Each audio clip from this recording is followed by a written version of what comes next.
Scott Inman is away this week doing his part to boost the leisure travel economy. That's better known as spending some money on vacation. So how's the rest of the economy doing these days? We've got the latest in this week's Fastest 4 Minutes in Finance. Hello, I'm co-founder of Gen Wealth, John Shrewsbury.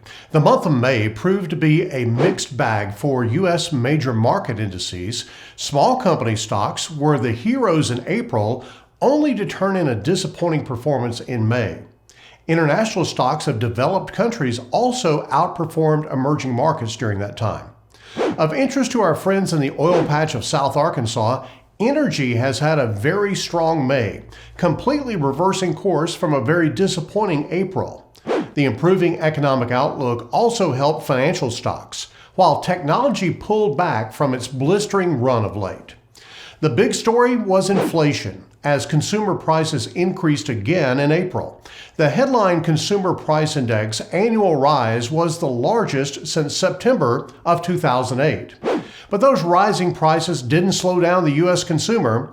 The Consumer Confidence Index surged again in April to its highest reading since the pandemic began. The NIFB Small Business Optimism Index increased in April, which follows 3 straight months of increases. 44% of business owners reported unfilled job openings, which represent a record high. This most likely will cause additional upward pressure on wages and on compensation. The U.S. unemployment rate has declined substantially from last year's peak, but is still very well below full employment levels. COVID-19 continues to impact the recovery of the service industry employment in particular. Vaccines, spread mitigation, and stimulus efforts should continue to help the labor markets. That's how we're doing so far. Now, let's look ahead. For quite some time, investors have been focused on COVID-19 cases and their effect on the economic reopening efforts. However, given the most recent inflation data, market participants will be focused on inflation and its effects on the Fed, interest rates, the economy, and those all-important corporate profits.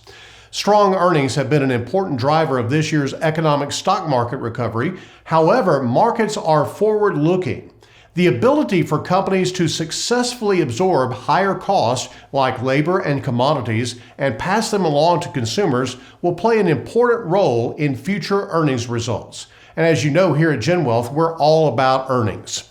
The Fed, along with LPO Research, believes that inflation is transitory and will stabilize once the economy completes its reopening and all the supply chains are fully operational.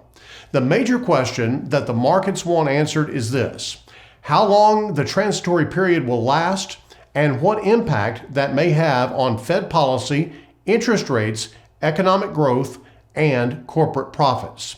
This theme will likely influence the rest of this year's market performance. That is the Fastest 4 Minutes in Finance. For Scott Inman, I'm John Shrewsbury. Have a great weekend.